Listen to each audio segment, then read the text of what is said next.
Grabe naman ang todong suporta na ipinakita ng Acer Philippines sa ambassador ng kanilang company na Acer. Walang iba kundi ang SB19.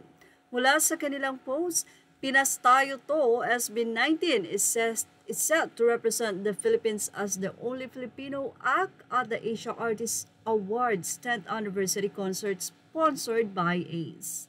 Mula sa kanilang Facebook post, nagkaroon na nga ito kaagad ng 2,400 na likes o reactions at 167 comments and 11,000 views sa loob lamang ng 29 minutes.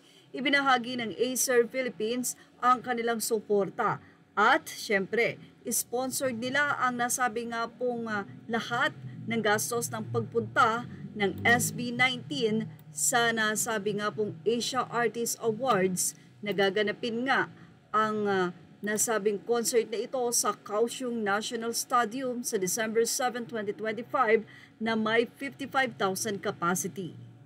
Proud Pinoy ang Acer dahil nga ang Mahalima ay isa sa nasabi nga pong mapapanood sa natatangi at big event na ito ng AAA.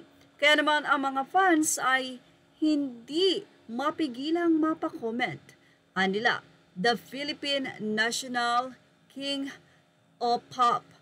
Proud ninang ang Acer. Well, nakaka-proud and supportive naman ng ninang Acer. Salamat! Ninang Acer, super proud of our boys being the flag bearer of the Philippines. Say pa ng mga fans, iwagayway nyo ang watawat ng Pilipinas. Baka live vocal monster yarn, nakaka-proud naman, Mahalima natin SB19. Thank you Ninang Acer for the sponsorship. Thank you Ninang Acer Philippines for being so proud and supportive of our boys for them to reach global and audience. Keep up Kings Pinoy proud. Thank you as always Ninang. The best ka talagang mag-support sa Mahalima.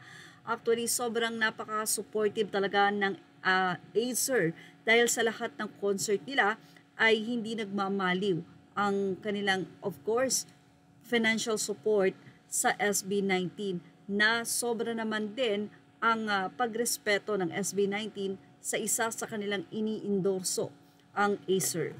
Well, ano ang masasay nyo sa pagsuporta na ito ng Acer? Ilagay na ang inyong opinion sa ating comment section. Images are all credit to the rightful owners. Please like, share, and subscribe.